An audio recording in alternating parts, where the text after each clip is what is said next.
Muito bem, olá, está no ar o Contraponto, o seu programa de debates aqui da TV Uninfra. Estamos de volta através do canal 15 da NET para debater assuntos do nosso cotidiano. O nosso programa começa mais uma vez nesta edição, a edição desta semana, com a presença dos professores do Centro Universitário Franciscano. E, como de costume, não é? A gente sempre apresenta os nossos colegas que estão aqui para fazer o ponto e também o contraponto. À minha direita, começando com o professor José Maria Pereira, ele do curso de Economia da nossa instituição. À minha esquerda hoje o professor Alexandre Macari, ele do curso de História, também do Centro Universitário Franciscano. Hoje não contaremos com a presença da professora Larissa e nem do professor Sandro Mainers. Mas, mesmo assim, esta bancada desfalcada dos colegas continuará, não é, o seu trabalho de debate, de discussão a respeito de 3 temáticas.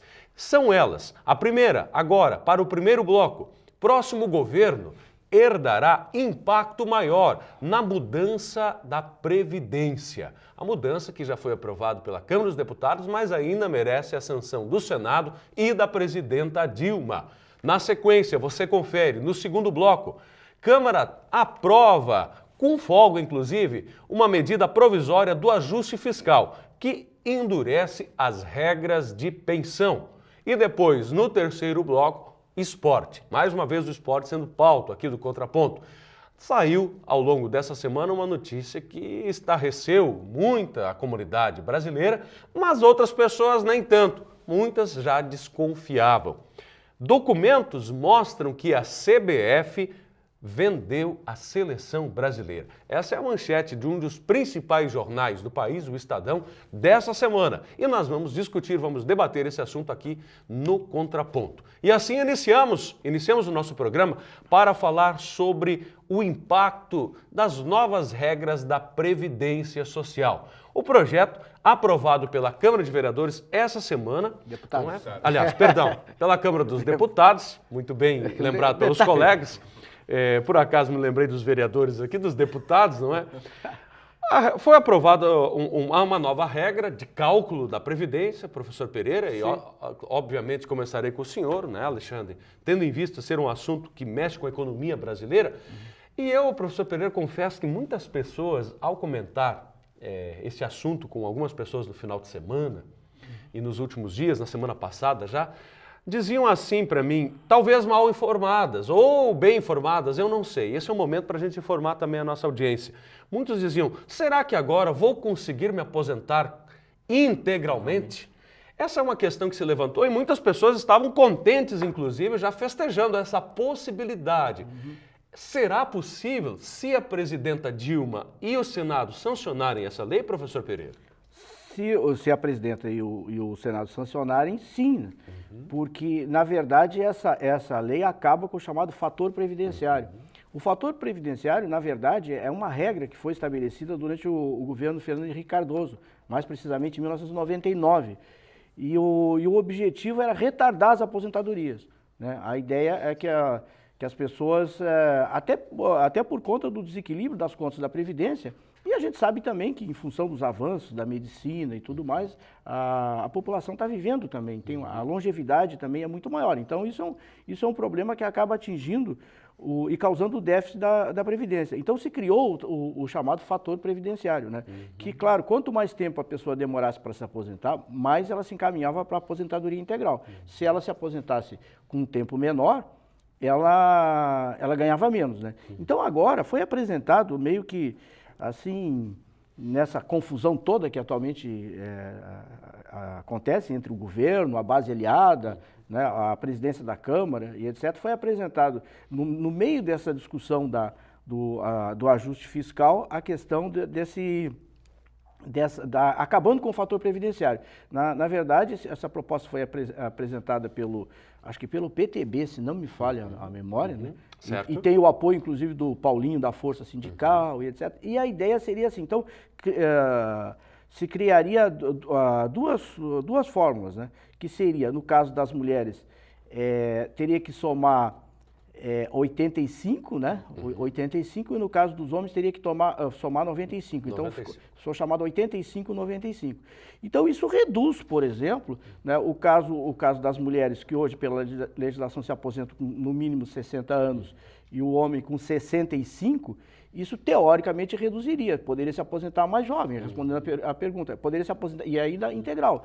Então, o homem, por exemplo, que ele tivesse 35 anos de contribuição, e tiver 60 anos, dá 95. Então, ele pode se aposentar com 60 ao invés de 65. As mulheres também poderiam fazer isso, né? E se aposentar, ao invés de 30 anos, se aposentar com 25 anos. Então, na verdade, isso daí é o que está sendo colocado, aumentaria ainda mais o déficit das contas da Previdência, que ao que se tudo indica, parece que o déficit da Previdência está na ordem de 60%, quer dizer, falta... o que a Previdência arrecada, ainda falta 60% ainda para cobrir a despesa. Né? Claro que a gente depois pode discutir a questão da origem desse déficit e tudo mais. E aí, só para concluir então a matéria, né, diz assim, bom, isso daí na verdade seria aparentemente, seria entre aspas, né, uma rasteira que estaria passando no atual governo, mas o próximo governo herdaria esse problema, né? Então... aí que está. E aí, Alexandre, aí que está a questão. Como é que tu enxerga isso, Alexandre? Porque não há contraponto, na verdade, né, sobre o que o professor a ideia Pereira só esclarecer. Não, ele está fazendo uma análise a respeito da lógica atual, quer dizer, a possibilidade do governo, então, digamos assim, trazer à tona para a comunidade brasileira um benefício, né? Já que nós poderíamos, então, nos aposentar integralmente. Mas, Alexandre, tu vê isso como uma medida dentro do ajuste fiscal interessante? Eu vejo de verdade? Sim. Eu vejo que sim. Claro que depende muito da... Da onde será tirado o dinheiro? Como vai ser organizado isso do ponto de vista econômico, né? Aí o professor Pereira tem muito mais propriedade do que eu. E tu achas que o governo federal está agindo de maneira correta e não vai acabar onerando o próximo governo? Mas o próximo governo pode ser o PT? A questão que eu coloco é essa. Aí que está. Pode ser. Aí que está. Pode ser. A oposição pode estar dando um tiro no pé, né? Mas a Folha de São Paulo, ela já está botando o PSDB como o próximo governo. A manchete talvez evidencie isso, Alexandre. Claro. Não, você concorda com isso, Pereira? Até para dizer... Não, esse é aí que eu coloco. Nisso eu concordo com o Alexandre. A tendência, nós estamos trabalhando em cima da matéria, acho que é da Folha de São Paulo, né? Sim. E aí tem um economista que, por sinal, ele é argentino, naturalizado, acho que é naturalizado brasileiro, se chama Fábio Gambiage, Gambiage, alguma coisa assim. Gambiage. Ele é do IPEA. E há muito tempo, e na verdade ele realmente é PSDBista, né? Ele faz parte da equipe dos economistas do PSDB. E há muito tempo ele vem batendo em relação a esse déficit da Previdência. Eu acho complicado pelo seguinte, porque eu acho que a questão principal por um lado as pessoas se aposentam mais cedo, mas por outro lado, para elas se aposentarem mais cedo, elas vão ter que contribuir integralmente. A contribuição, claro. Entendeu? Então elas vão ter que trabalhar 5 anos a mais, 3 anos a mais. Não, porque assim, ó, por exemplo, tudo bem que o homem se aposenta com 60 anos, né? Mas ele, no caso, ele vai ter que ter 35 anos de contribuição integral. Alternativamente, ele poderia se aposentar, digamos, com 65 anos, mas ter contribuído, digamos, só 25 anos para a Previdência. O que interessa é o tempo de contribuição. É isso que onera o caixa da Previdência. E não a idade da pessoa. Então, eu acho que isso aí Alexandre, há uma visão equivocada. É momento de onerar o caixa da Previdência, de onerar o governo, Alexandre? O governo está passando, né, ainda está passando por uma série de dificuldades. Então, claro que tem que se buscar soluções, né? E no caso dessa medida aí, passou pela Câmara, né? Então a Câmara, ela está votando para quem, afinal? Afinal de contas, ela está pensando em quem quando está fazendo isso? A Câmara está pensando no povo brasileiro? Eu não sei. Não, essa é uma questão. Essa é uma questão, claro. Mas parece que beneficia todos nós, de alguma maneira. Porque o governo pegou... Aí eu acho que no caso, por exemplo, a gente olhar, a força sindical está envolvida nisso. O chamado Paulinho da Força, que a gente sabe que é antagônico à CUT. Né? O Paulinho da Força é do novo partido Solidariedade, não é? Não é ele que está puxando o novo partido? Eu não. Solidariedade, o nome do novo partido? Não sei. Bom, vamos buscar essa informação. Antes, mas vamos buscar essa informação. Mas eu acho que no final das contas, essa discussão pegou o governo desprevenido. Quer dizer, o governo não estava preparado para essa discussão. E veja que agora criou um grande problema, né? Porque vai que isso passa no Senado. E aí cai no colo da Dilma essa bomba. E aí a Dilma vai votar uma medida que favorece os trabalhadores, sendo que ela é do Partido dos Trabalhadores. Ela não parece pode. Uma incoerência. Ela não pode deixar de votar, Alexandre. Não, concordo. O que você acha? Concordo. É claro que eu não vi como é que o PT votou. Ao longo dessa... O PT foi a favor. Acho que o PT foi a favor. Então, eu não tenho o número de votos. Então, claro que a tendência, né, é sancionar. É sancionar, claro. Se chegar até a... eu acho que a grande batalha vai ser no Senado. Porque no Senado acho que o governo tem mais condição de tentar acomodar a situação do que na Câmara dos Deputados, né? Mas, depende, né, professor? A Aécio Neves está forte lá. Mas, professor Pereira, mas é porque é menor, no da caso, onde se tiraria dinheiro agora para conseguir cobrir esse...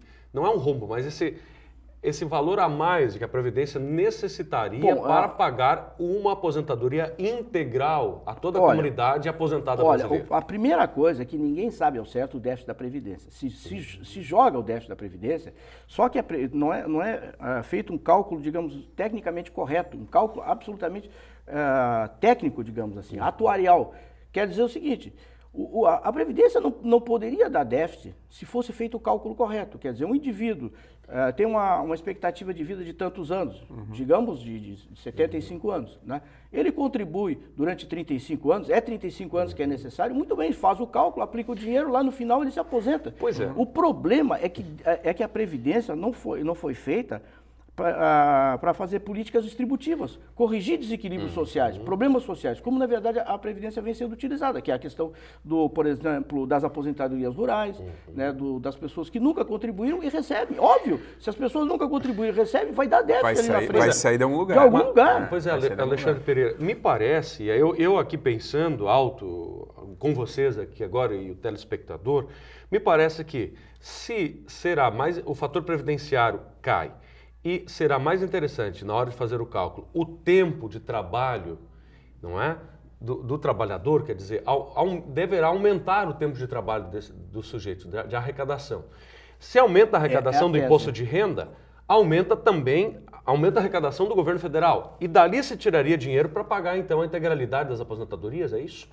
Não, eu acho que... Não sei se eu me fiz entender, Alexandre. Se essa tese for correta... Não sei, eu estou... Eu só não sei se essa fórmula é assim. Não exatamente nessa lógica. Eu acho que o problema... Eu acho que não resolve, na minha opinião. Eu acho que o problema da Previdência é estrutural. Quer dizer, algumas coisas, por exemplo, já vêm sendo feitas fora dessa votação do Congresso. Por exemplo, no caso do Serviço Público Federal, né, hoje já não existe mais aposentadoria integral no Serviço Público Federal. Nenhuma, já de algum tempo. E mesmo pagando...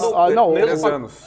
Mas mesmo pagando um valor a mais lá... Não, mas aí não paga mais. Na verdade, hoje o funcionário público federal, quando ele ingressa na carreira, ele já sabe que ele vai contribuir só sobre o teto de benefício da Previdência do INSS. Os 4.663. Exatamente, é isso daí. É mesmo? Exatamente. A diferença, se ele quiser, e o governo inclusive subsidia, ele vai ter que fazer um fundo privado. Um fundo de previdência privado, que ele vai fazer, escolhendo o que for mais vantajoso. E com o fundo ele alcança a integridade. Bom, aí o fundo, por exemplo, de um banco privado, vamos supor, Banco do Brasil, Caixa Federal, ou outro... O que eu faço? O que o fundo faz? Por que o fundo do banco, no final das contas, tem que ter o dinheiro para aposentadoria? Porque, na verdade, vai acontecer isso, quer dizer, só quem contribuir vai receber lá no final. E é assim que tem que ser. Então, claro, há sempre até um risco, né? Porque a gente sabe, por exemplo, no caso do Chile, mas lá foi uma coisa generalizada, se transformaram todas as aposentadorias públicas em privadas. E aí o setor privado começou a ter problemas de gestão, e a gente sabe, corrupção e uma porção de coisas. Risco existe, mas no setor público, e acho que tem que chamar atenção também, na época, quando o Lula foi presidente, acho que no primeiro mandato do Lula, né, que ele não estava tão bonzinho assim, ele fez com que os funcionários públicos federais, professores universitários pelo menos, eu não tenho certeza se todos, paguem INSS. Né? Então posso dizer, no meu caso, eu pago INSS, vou pagar INSS até morrer. Quer resolver o problema do déficit da Previdência? É só fazer isso. Todo mundo paga INSS até morrer. Aí a Previdência não vai dar déficit. Ou seja, continua descontando da sua folha salarial Exato. como aposentado a arrecadação Eu para o INSS. eu acho que em algum momento do tempo vai chegar a essa conclusão, porque o déficit estrutural não adianta aumentar a idade, puxar Você daqui concorda com isso, e Alexandre? tal. Acha interessante essa saída? É. O professor Pereira está tentando Não, e enxergar, ela já existe, e enxergar alguma ela luz, já né? existe e é viável. Claro que os funcionários públicos federais, eu estou dizendo, eu não sei se todo mundo, viu, Alexandre? Porque eu sei que professor universitário, sim. Né? Agora eu não sei se o Eu já judiciário... vi funcionários se públicos de prefeituras também eu com acho, essa mesma norma. eu acho que sim. Eu já ouvi sim. Eu acho que sim. No judiciário, não sei, porque a gente sabe quantos benefícios Eu acho que eles é têm. só o É executivo, específico, acho né? que é só o O executivo que não eu necessariamente acho que paga. funcionário público federal, eu acho que estatutário, eu acho, só, eu tenho a impressão. Pois é, o próximo governo ele dará maior impacto, Alexandre. Quer dizer, e se o PT herdar esse impacto, né? O PT não estaria dando um tiro no próprio pé? Aprovando essa lei agora? Não, mas se... A Dilma? Né, claro que isso, né, ficar Porque ficar postergar um problema, ficar Alexandre. pensando no futuro, claro que é importante no planejamento. Pois é. Né, no planejamento. Mas a gente tem que pensar o presente também. Né, como é que está a situação? Enfim... então eu vejo essa discussão política que está acontecendo entre os poderes ali como algo, né, que faz parte de uma democracia, mas que ao mesmo tempo, né, parece que estão tentando tirar, né, a certa força que o presidencialismo teria. Né, parece que querem né, tirar a força do presidente, né, com medidas como golpe essa. parlamentarista atual do Eduardo. É o que parece, né? Pelo menos é o que eu percebo. Agora, do ponto de vista econômico, Maicon, de fato, assim, tem que se buscar soluções, né? Essa que o professor Pereira destacou aí do INSS, não sei, né? Até que ponto também... Eu prefiro perder os anéis do que perder os dedos, né? Nessa situação, eu prefiro perder os anéis do que os dedos. Mas tem gente que quer ficar com os anéis também, né? Mas veja só, Michael, Alexandre, o que acontece nessa disputa pelo poder, na hora, o pessoal não pensa como é que vai ser o orçamento lá na frente. Porque se pensasse, veja, o sujeito nem se candidatava. Veja o caso do Sartori aqui no Rio Grande do Sul. Quer dizer, se ele sabia que o Estado estava falido, que ele não tinha dinheiro nem para pagar... Mas tanto sabia que não fez nenhuma proposta, professor. Mas então, semana passada se ele tu lançou acha... 100... Mas por que cargas d'água tu se candidata? Ele sabia, mas não fez propostas. Mas é racional isso? Alguém se candidatar para administrar uma massa falida? Não faz sentido, entendeu? Mas por que a massa é falida? Porque o jogo político sim, porque cada governo não interessa. Isso é lá pra frente, a gente empurra com a barriga, o interessa é a gente ganhar a eleição. E aí depois a gente vê como é que fica. Político, né? Justamente. Temos aí uma medida que pode impactar positivamente na comunidade brasileira, né? Apesar de onerar... o problema pode... Mas será que a Folha de São Paulo, né, pois é, Alexandre, por essa manchete, ela tá do lado do povo? Eu não sei, Alexandre. Tá. Eu acho que é o momento da gente refletir. Eu não sei qual é o viés político que a Folha está levantando aqui, mas me parece evidente. Não, na verdade, isso aí eu não vou defender. E, na verdade, é uma crítica que eu vou fazer. O jornalista, assim, isso é uma coisa que há muito tempo eu falo, a relação do economista com o jornalista, sabe? Estou dizendo isso de uma forma construtiva. Acho que os cursos de jornalismo tinham que incluir mais. Estou puxando a sardinha para o meu lado. Mais disciplinas de economia no curso de jornalismo. Sabe por quê? Porque para evitar que os jornalistas sejam enrolados pelos economistas, né? Então, nesse sentido, porque às vezes talvez não merecesse essa manchete mesmo. Muito bem, eu acho que encerramos essa questão. Vamos esperar o que vem aí, não é? O Senado e a discussão e o debate que acontecerá lá. E depois se a Dilma vai ou não aprovar. Que uma questão tão importante quanto essa, que mereceria um debate muito maior, tem entrado assim, meio que às escondidas na pauta, né? Isso é lamentável, né? Porque eu vejo... Que demonstra a baixa política no Brasil, né? Só para ainda falar da Folha, né? Essa matéria não está em assuntos de economia, não está, né? Está em poder. Ela está em poder. É disputa de poder aqui, né? Então é outro perfil que eles estão querendo aí. Tá bem, assim encerramos esse primeiro bloco do Contraponto. Vamos ao intervalo, voltamos já para falar sobre outra medida dentro do ajuste fiscal. Não é? A Câmara aprova outra medida provisória que endurece as regras de pensão. O objetivo também é tentar guardar aí uma parcela do dinheiro, não é, público para pagar as contas, as dívidas. Voltamos já, não saia daí.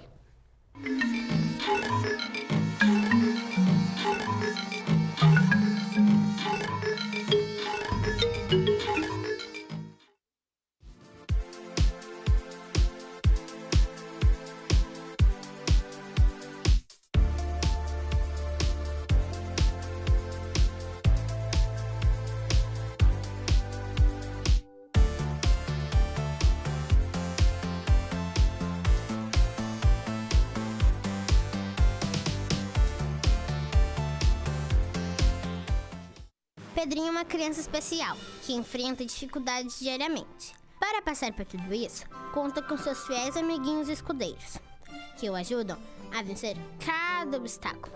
Sem eles, Pedrinho nunca conseguiria enfrentar o temível dragão, que impede que todos levem uma vida feliz no castelo. Para quem enfrenta um dragão por dia, uma mão amiga sempre é bem-vinda. Por isso, Pedrinho precisa da sua ajuda também. Contribua com a Escola Antônio Francisco Lisboa e transforme a vida de vários Pedrinhos.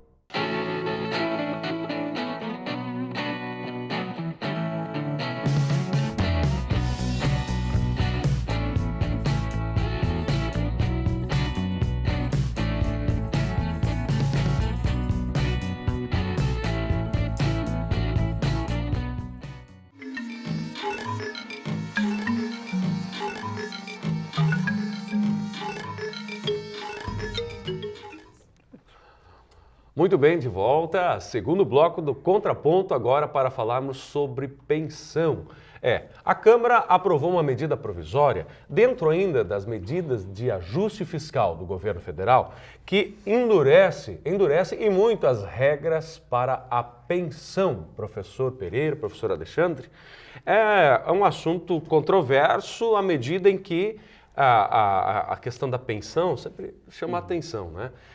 Quantas pensões o sujeito tem condições de pagar?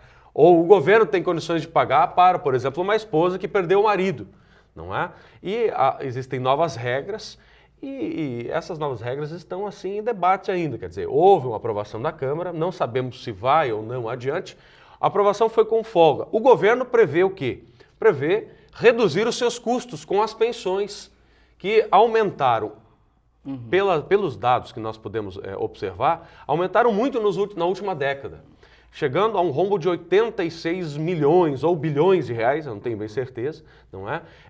Um dinheiro este que poderia ser utilizado em outros setores públicos, professor Alexandre. O que é que o senhor achou desta medida do ajuste fiscal? Um pouco diferente daquela da Previdência a qual discutimos antes. Um pouco diferente, mas Acho que são complementares.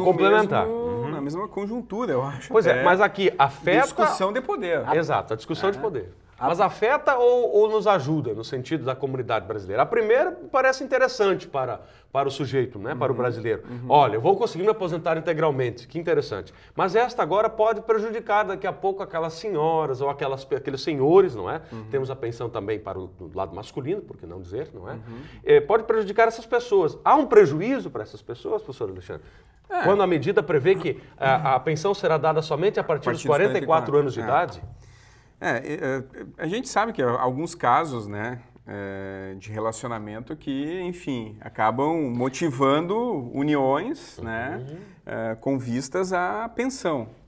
E isso se dá muitas vezes antes dos 44 anos. É verdade, professor Pereira, isso acontece? Mas eu acho que assim mesmo. É uma tendência da sociedade, Alexandre? Não, eu acho que assim, o governo... Como professor de história, daqui a pouco você pode nos diagnosticar alguns elementos. Quer dizer, a sociedade atual tem uma tendência a, antes de se casar, pensar nessa possibilidade? Sujeito? Claro, tem essa perspectiva. É mesmo? Se pensa em futuros, né? Tanto que a gente está discutindo aqui também uma questão relacionada a um futuro, né? Que não está aprovado ainda. É tudo, né? Tá dentro daquela discussão lá, enfim... Foi a Câmara, por exemplo. Para onde vai daqui? Né? Vai para o Senado, né? E do Senado vai para onde? Vai para a presidenta. E, bom, se isso vai resultar em aspecto positivo, né, eu prefiro sempre aguardar para ver onde que vai caminhar isso. Né? Mas eu vejo que essa discussão aqui, ela está, eu discordo de ti nessa relação, ela está diretamente relacionada àquela primeira. É isso que eu ia dizer. Eu também concordo. Porque ela está dentro do âmbito do poder e dessas discussões que a Câmara está fazendo. Mas qual é o interesse, por exemplo, da oposição em aprovar o ajuste fiscal que endurece regras de pensão, professor Pereira? Pois é, não, aí que eu acho que é uma complementaridade, né? Embora, como eu falei antes, uma surpresa do governo. Está dentro da discussão do déficit da Previdência como um todo. Quer dizer, olhando as contas do setor público, o que mais chama atenção, o que é mais deficitário é a Previdência. Né? Olhando do ponto de vista do chamado déficit primário, que é a diferença entre receita e despesa. Se olhar a questão financeira, aí, que é o chamado déficit nominal, aí entrou os juros, aí a situação é pior ainda. Mas olhando no chamado déficit primário, é só a Previdência que é o setor mais deficitário. Então, claro, o Joaquim Levy assumiu, ele é um técnico que ele olhou, onde é que está deficitário? É aqui, vamos atacar aqui. Como é que nós vamos fazer? Vamos fazer um pacote que seja politicamente viável. Que tem que fazer o ajuste, a Dilma sabe que teria que fazer o ajuste, mas vamos fazer um que a base do governo não seja muito fragilizada e principalmente o PT engula isso. Estou imaginando os bastidores da medida. Então nós vamos a cabeça do Levy. Vamos fazer o seguinte, esse negócio da Previdência é uma coisa muito profunda, nós vamos ter que ir devagar nisso daí. Isso aí vai ser que nem mingau, vamos comer pelas beirinhas. Então onde é que nós vamos cortar? Vamos cortar nas pensões, porque ele vai lá, olha, como cresceu muito as pensões, vamos cortar aqui, tá certo? Aí vamos olhar assim a questão do seguro-desemprego também, né? Que é outra questão, que o trabalhador entra no emprego, logo sai para pegar o seguro-desemprego. Isso aí é outra coisa que está acelerando o déficit da Previdência. Então a ideia seria essa, quer dizer, o governo estava interessado em votar isso, né? Nesse meio tempo, aí entra uma outra fração sindical, que é a força sindical, e aproveita para tocar a questão do fator previdenciário. Entendeu? Eu acho que isso precipitou as coisas, mas eu concordo com o Alexandre que são complementares, né? Porque a ação dessa força sindical lá é que foi meio assim, né? Pelo que a gente viu pela reportagem, né? Que eles fizeram uma manifestação lá. É uma manifestação que, enfim, que torna cada vez mais caricata a figura dessa Câmara, né? Porque a gente vê tantas manifestações, e enfim, eu não estou aqui julgando se ela é favorável ou não, né? Mas a gente vê tantas manifestações e dancinhas, né, dentro da Câmara que, enfim, acaba... Panelaço, inclusive. Eu até e... acho que isso daí é um oportunismo político, né, de marca maior, do presidente da Câmara, certamente, e do próprio Paulinho da Força Sindical. Porque na época... Eu não tenho uma memória tão boa assim, mas na época do governo FHC, eu acho que o Paulinho da Força apoiava o governo. A Força estava do lado do PSDB que estava no governo e a CUT do lado do PT. Então eu acho que, eu não sei como é que ele votou na época, mas eu acredito, talvez não tenha sido um entusiasta defensor, mas também eu acho que não se opôs, né? Mas tu tinha me perguntado, na verdade eu fui... Não, a minha pergunta estava mais direcionada à questão política da oposição. Qual é o interesse da oposição agora em, olha só, aprovar com folga o endurecimento das regras de pensão? Quer dizer, o nosso...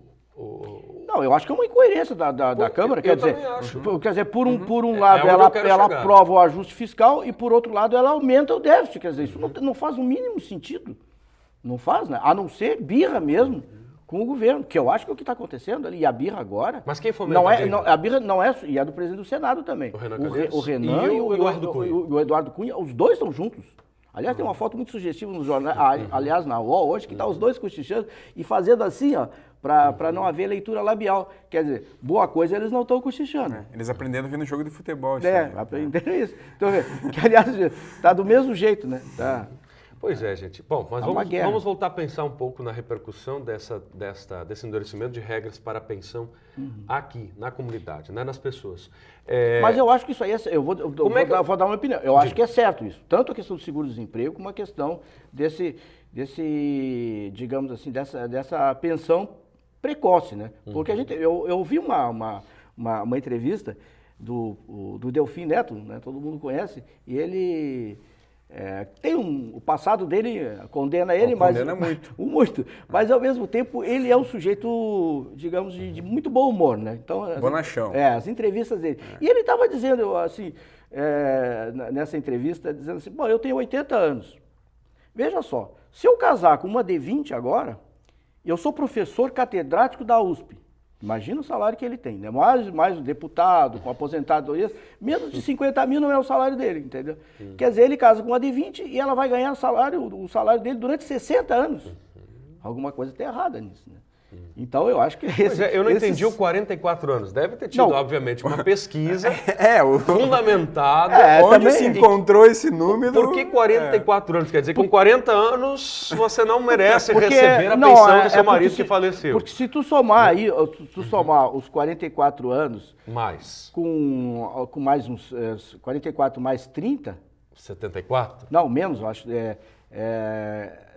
44 mais 30 dá 74. Muito bem. E onde é que o senhor quer chegar com esse cálculo? Não, é um cálculo mais ou menos assim, tá, 44 mais 20, tá, mais 20 que seja, 44 64 anos, que a idade da aposentadoria do homem. A idade da aposentadoria, que supostamente alguém deve ter feito o cálculo que seria suportável isso, quer dizer, um cálculo atuarial dizendo que não, a pensão poderia ser paga por mais 20 anos, digamos assim. Estou imaginando que tem, eu não... Pois é, porque... Não estou informado, mas não pode ser uma coisa que surgiu assim. A mídia não divulga, nada, quer dizer, não trouxeram os detalhes disso, né, do projeto, né? Afinal de contas, por que 44 anos?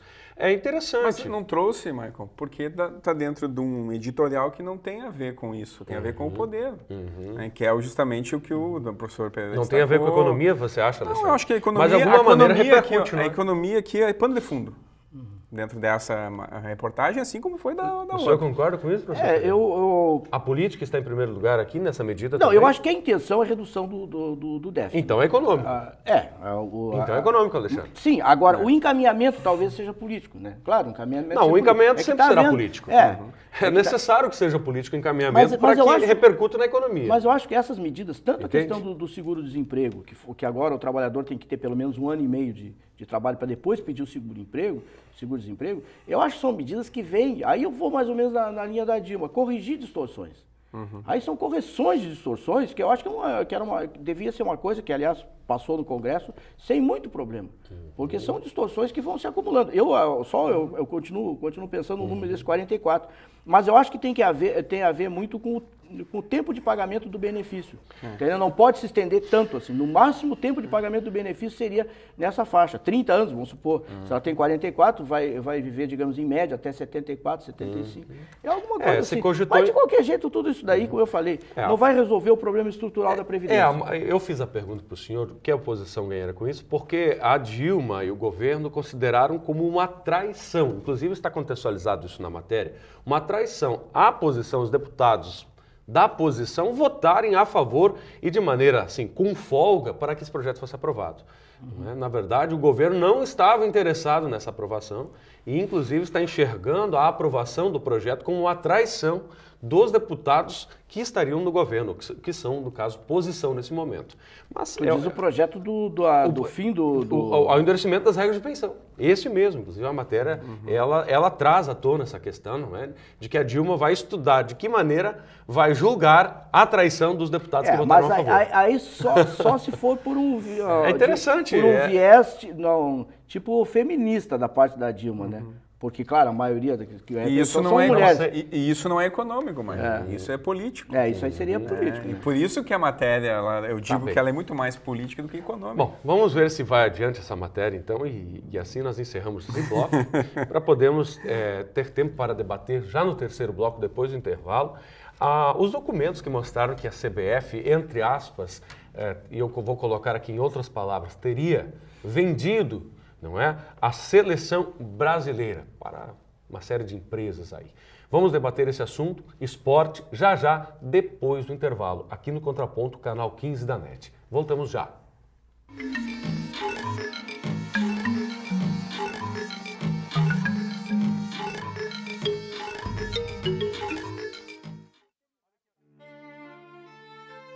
Incentivar a arte transforma, inspira. E através desse projeto em Santa Maria, criamos grandes artistas à espera dos seus aplausos. Orquestrando Arte. Transforma a realidade, cultiva talentos. Descubra mais pelo telefone 55 8114 9042.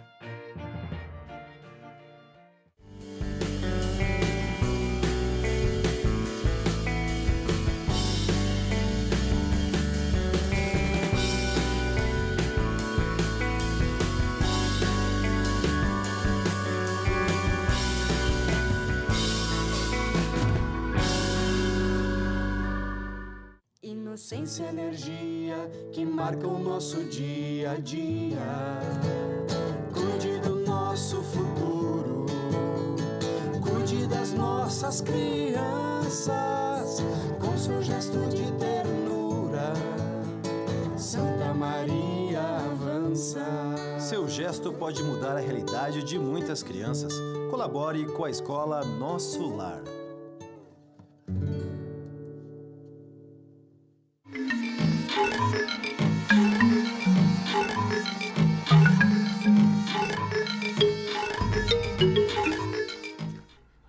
De volta, terceiro bloco do Contraponto, agora para falarmos sobre documentos que apontam que a CBF vendeu a seleção brasileira. Professor Alexandre, um assunto do esporte, a gente sempre começa com o senhor que tem assim uma preferência, não que o professor Pereira também não tenha uma preferência sobre esse assunto, mas documentos trazidos através de uma matéria de um dos mais importantes jornais do país, o Estadão, que fez circular documentos aí que, entre aspas, vamos assim colocar para o nosso telespectador, comprovariam, ou documentos que relatam dados de que a CBF negociou e talvez ainda negocia com algumas empresas multinacionais, não é?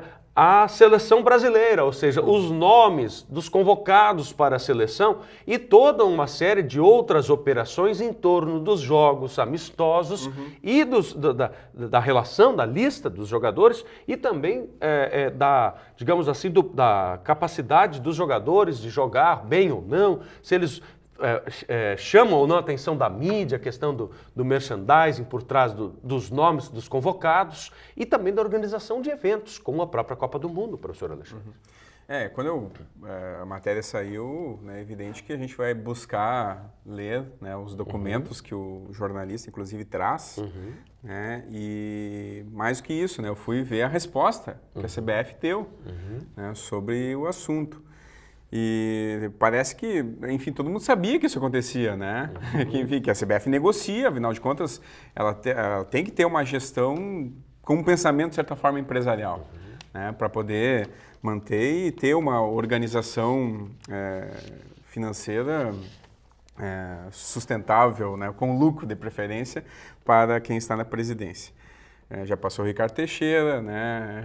Passou o Marinho e agora está o Del Nero.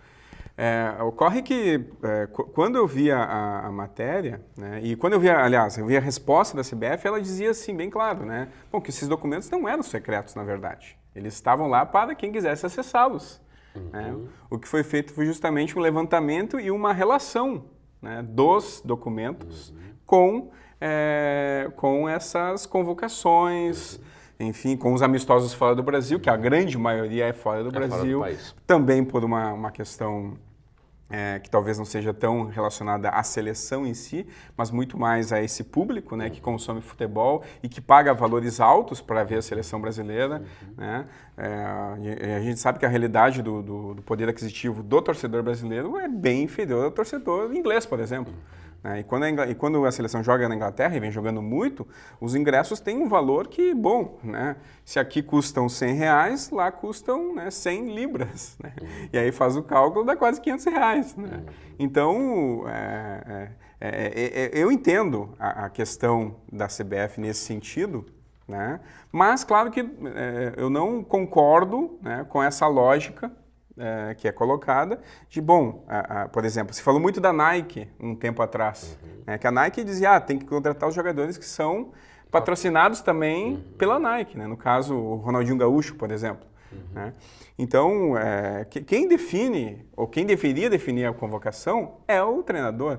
Né? E esse sim teria autonomia e, enfim, para fazer a escolha que bem quisesse. Pois é, professor Pereira, o senhor concorda com o Alexandre? O treinador deveria ter autonomia ou a CBF é uma grande empresa e que deve, então, assim, vender as suas práticas, digamos assim, de convocação, as suas práticas de organização de eventos? Como é que fica essa relação diante do torcedor brasileiro? Olha, eu acho que existe a maior caixa preta que existe no Brasil, e não é de hoje, é a CBF. Né? Que, na verdade, é uma dinastia, né? Desde o João Avelange, passando pelo Ricardo Teixeira, que apesar de não está no comando da CBF, mas ainda é, digamos, assessor, né? Pelo que eu sei, ele mora em Miami e tem um salário de assessoria de R$100 mil por mês, deixou o José Maria Marinho no lugar, mas já estava tudo programado para seguir o mesmo tipo de esquema que ele já tinha antes, e agora o Del Nero, né? Que continua. E aí eu acho o seguinte, né? Porque talvez a instituição mais odiada e mais espinafrada do Brasil, e não é de hoje, seja o Congresso Nacional. Mas a corrupção não é só no Congresso Nacional, quer dizer, ela está contaminando tudo. E o futebol, porque na verdade a CBF está desse jeito, mas tem as federações estaduais, né? Tem as federações, tem os clubes que acabam apoiando essa situação, né? O que saiu na matéria, a gente já imaginava, né? Por que os clubes, de certa maneira, viraram uma espécie de barriga de aluguel. Mas tudo bem, se entendia que aí o empresário vai ali, quer dizer, o clube bota um pedaço, faz um investimento, ele aparece no clube, depois ele é vendido e aí todo mundo fica feliz. Que já é uma coisa meio ruim, porque coitado do torcedor, quando acha que o jogador vai dar resultado, ele acaba sendo vendido. Mas tudo bem. Agora, a seleção brasileira é pior ainda, quer dizer, ela virou uma vitrine que valoriza o jogador, que valoriza o clube. Então, é um trenzinho da alegria. Todo mundo sai beneficiado nesse processo. Só quem é prejudicado é o torcedor, né? Lamentavelmente. E o pior de tudo a gente vê, por exemplo, o Brasil hoje, nós estávamos discutindo nos blocos anteriores a questão do ajuste fiscal, e esse ajuste fiscal, em grande parte hoje, é resultado do gasto excessivo que se fez com a Copa do Mundo. Estádios que hoje a gente sabe que estão abandonados praticamente, porque não tem naqueles lugares clubes com capacidade de encher o estádio. Então ele está vendo que o Flamengo vai jogar lá em Goiás, vai jogar em Cuiabá, vai no Ceará, porque tudo isso. Então eu acho quase uma insanidade essa decisão, e se sabia, porque o Ricardo Teixeira não é de hoje. A Dilma, por exemplo, ficou o tempo todo constrangida de ficar do lado do Ricardo Teixeira. Mas por que ela de novo, é aquela questão que eu venho batendo aqui no programa, quer dizer, o Lula estava por trás, quer dizer, o Lula empurrou a Dilma para a guilhotina. Mas ninguém vaiava o Ricardo Teixeira. Pois é, porque todo mundo vaiava a Dilma quando ela ia aos jogos. Mas o Alexandre me parece que defende, que acredita que esse tipo de prática, quer dizer, de que empresas precisam colocar dinheiro da CBF para a manutenção da seleção brasileira. O senhor concorda com isso? O senhor acha que é uma prática de corrupção? Eu acho. Como é que a CBF vai se manter então, no seu período? A corrupção, a Operação Lava Jato, até então não se falava que as empreiteiras, todo mundo imaginava, olha, como é que uma empresa, uma construtora vai colocar milhões de reais numa campanha e não vai exigir nada em troca? O que ela leva com isso? Se ela é uma empresa que ela precisa de ter lucro, remunerar os acionistas, etc e tal. Quer dizer, a gente sabe que existia naquilo ali, né?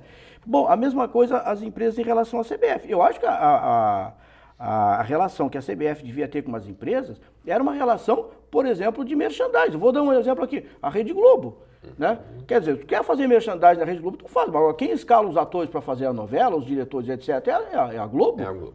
Assim que tem que ser, entendeu? Mas parece que na CBF ela realmente perdeu o controle total. Mas eu só acho o seguinte, tudo bem, isso pode ter aparecido, mas, dentro da convocação que foi feita para a Copa do Mundo, para a última Copa do Mundo. Onde eu chegaria agora. Os jogadores que foram convocados é aquele que... São os melhores, Alexandre? São os melhores. Ou eram os melhores. Essa é a pergunta. Mas eram os melhores que estavam jogando em grandes times e eram patrocinados por grandes empresas multinacionais. A maioria deles, diria 80% ou mais, não sei, na Europa. Agora, se tivesse um jogador de um clube pequenininho, entendeu? Algum do Grêmio, por exemplo? Não sei, mas brilhante. O que aconteceria? Até eventualmente, se a imprensa noticiasse, ele poderia ser convocado, mas para ficar na reserva. Pois é, Alexandre. Mas o resultado da Copa, Alexandre, seria efeito dessa administração compartilhada da CBF? Não. Eu acho que isso não tem a ver com o resultado dentro do campo. Porque, é difícil. É claro que é difícil. Se é fora porque do não campo, é o então é o técnico que Filipão. escolhe. Claro que é difícil afirmar isso, né, que não tem relação. É a minha opinião, não tem relação. Porque uma questão é como o time se desenvolve dentro do campo. A outra questão é como, né, se articulam questões pelos bastidores. E o empresário não estaria afetando a posição do jogador então, na sua prática nesse dentro de campo? ponto, o Neymar tinha que jogar quebrado na partida contra a Alemanha. Mas o Alexandre, aí que tem que ver, nós estamos falando disso da questão ética, né? Nós estamos imaginando, então se no Brasil, e os dados comprovam isso, não havia quase que ética nenhuma, nós estamos imaginando que em outros países, por exemplo, na Alemanha, que ganhou a Copa, outros países, que existe mais ética lá, na estrutura do futebol deles. É esse pressuposto que a gente está partindo. Né? Mas não funciona bem assim. Não é uma questão relacionada a Alemanha ganhou porque é mais ética. Sim. Não é isso. Foi melhor em campo. Até porque a Argentina, que foi vice-campeã, tem uma crise dentro da Associação da Futebol Argentino que é muito maior que a crise da CBF. Né? Sim, mas a parte ética que eu estou me referindo é isso, quer dizer, basta ética ver, no basta ver como está o campeonato argentino hoje. Mas na ética, a ética que eu me refiro, digamos, não estou citando o caso da Alemanha ou da Inglaterra ou mesmo da Espanha, mesmo que não tivesse ganho, seria nesse sentido, quer dizer, se eu tenho um critério mais ético de convocar os jogadores, de escalação dos jogadores, isso daí pode se refletir numa estrutura melhor do time em campo, do que uma coisa mais ou menos assim, olha, porque a empresa pressionou, boto esse e não aquele, quer dizer, aí o treinador fica com dificuldade de armar o esquema, porque tem que botar aquele jogador, embora aquele... A pergunta é, Alexandre, esta maneira de organizar o futebol brasileiro, quer dizer, nós estamos aqui falando à luz de uma matéria jornalística que revela de que documentos mostrariam a CBF vendendo a seleção brasileira, ou de que empresas, e não vem à tona que empresas são estas, influenciariam a comissão técnica na escolha dos jogadores que vão a campo. Muito bem.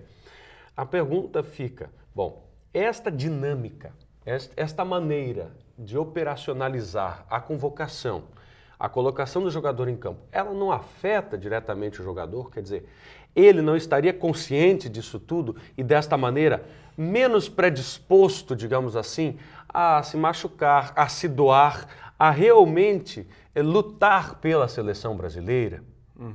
Eu não sei, porque se você levar tudo sobre o viés da lógica comercial, você pensa, bom, o meu está garantido. Não, mas eu não... Aonde entra aqui a ética, a moral de um profissional, quando ele está coagido por um sistema no qual ele está envolvido, ele é a parte final que fica lá no campo. Tudo bem, Marco, eu concordo com Entende? isso. Eu concordo, só questiono o seguinte, o próprio Estadão, as reportagens sobre esporte do Estadão, né, falaram que, bom, os convocados deveriam ser esses. Então, a questão que eu estou colocando aqui é, bom, o Neymar vai ser convocado, porque é o craque brasileiro. O Oscar, ele não vai ser convocado porque uma empresa obriga que tu convoque o Oscar. Aliás... Mas sempre vai ficar a dúvida, né? Aliás, pode gerar essa questão, mas tu vai convocar o Oscar pelas qualidades que ele tem. Né? Enfim, e ele foi convocado. Né? Então, os jogadores, na sua maioria das convocações da seleção, que a gente acompanha há um bom tempo, né? Eu percebo assim, que há surpresas, por exemplo, o Firmino, que apareceu nas últimas convocações. Mas pela sua pela bola, que a gente vê que ele está jogando bem.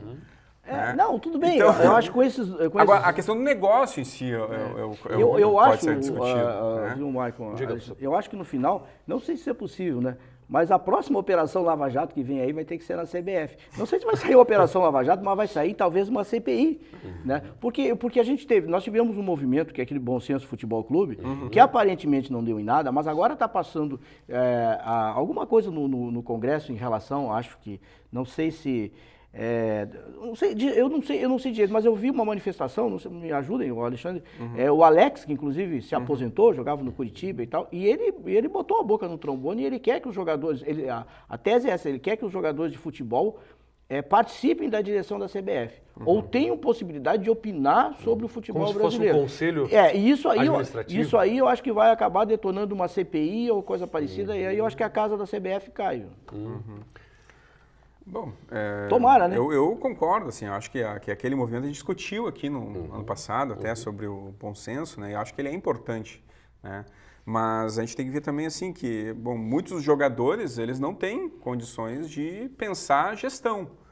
Eles são jogadores, são atletas. Sim. Né? Eles não são gestores. São administradores. Né? Então, o Alex ele tem uma cabeça diferenciada, a gente percebe isso, né? Mas a maioria não tem. Né? A maioria tem outro perfil que pode ser massa de manobra. Mas eu acho que a CPF ficaria, digamos, haveria mais transparência na CBF se tu põe um jogador desse, que na verdade é que nem tu ter qualquer conselho, né? Se tu não tiver representação da categoria, não vale, as decisões não são democráticas na CBF. Opinião, se os jogadores não participam, que são os principais atores... Na sua opinião, professor Pereira, quem o senhor vislumbraria para assumir o comando de uma CBF hoje?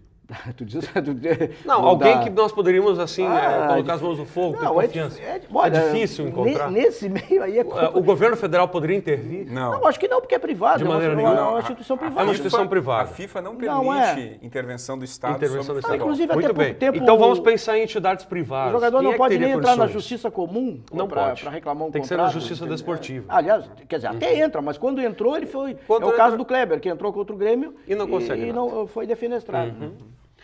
Tá bem. Aliás, falando em Grêmio, só para nós dizer que nós estamos gravando esse programa na terça-feira e o Filipão caiu, né? Talvez o Filipão administrasse a CBF. Bom, talvez chame ele acha, lá. Alexandre? Não, mas eu acho que não. Eu só, já que citou o Filipão, eu acho lamentável, né, a forma como saiu o Filipão do Grêmio. E, enfim, a perspectiva... Foi a decisão dele, né, Alexandre? Foi decisão dele, mas muito motivada por uma... por uma equipe que não dá conta. Por uma condição também... Por uma política? Eu diria que extracampo muito forte. Extracampo. Muito forte. Eu até provoquei esse assunto porque a gente comentava aqui no intervalo e eu tenho opinião, eu acho, eu até usei essa expressão, já vai tarde, né? Porque eu acho que realmente o Filipão já, do meu ponto de vista, está superado, já estava superado na seleção brasileira e tal. E eu acho que o único time que aceitaria ele naquela situação era o Grêmio, né? Por causa da relação que ele tem. Eu acho que o Grêmio apostou nele. Mas realmente ele não deu resultado nenhum, quer dizer, não classificou para a Libertadores, perdeu o Gauchão, quer dizer, tudo... Ele fez nas partidas que ele fez, o que ele ganhou, parece que ganhou 13, né? Uma coisa assim, o resto ele empatou. É uma coisa assim... Ele tem 13 derrotas, 60% de aproveitamento. Mas o resto é empate e vitória. E vem Celso Roth? Pelo que indica, não, né? Pelo que indica. Mano Menezes também está na jogada. Mas eu acho que o Cristóvão, que já foi jogador do Grêmio, inclusive. Do Grêmio Show naquela época. Só que eu acho assim, só para completar, né? Só provocação. Já que né, se crucificou o Felipão, né? Eu acho que há muitos outros que devem, né, ser questionados dentro dessa gestão do Grêmio. Mas o problema do Filipão... A gente fala da gestão da CBF, mas a gestão dos clubes também não. O próprio presidente, afinal de contas, né? Ele é o presidente, né? Eu acho que coloca os nomes lá. Eu acho que realmente também tem outro lado. O Filipão, isso é para conversa para boi dormir, essa história que o Filipão, que pediu demissão, então ele não vai fazer isso, que ele tem um contrato, etc, vai pegar a multa. Ele não fez isso, na verdade ele foi demitido. Né? Quer dizer, o Filipão não se encaixava com a filosofia do Grêmio atualmente, né? Que é a filosofia pequena, de pouco gasto, de jogadores com salário baixo, etc. O Filipão, quer dizer, agora eu acredito que saindo o Filipão, mais toda a assessoria dele, o Grêmio vai comprar 1 ou 2 jogadores de pote, viu, pelo salário. Tomara. Bom, encerramos assim então o nosso Contraponto, mais essa edição do nosso programa, agradecendo aos professores pela presença, a TV Unifra também e a sua equipe, e para você que está em casa, nos acompanhando sempre semanalmente através da programação da TV Unifra no canal 15 da NET. Nós estamos então encerrando esse programa, convidando a você que sempre deixe a sua crítica ou a sua sugestão de pauta através desse endereço, no endereço na mídia social do YouTube, esse endereço que aparece aí na sua tela agora, e finalmente convidando você para que nos prestigie ao longo da semana, dentro da programação, nos diversos horários em que o programa está.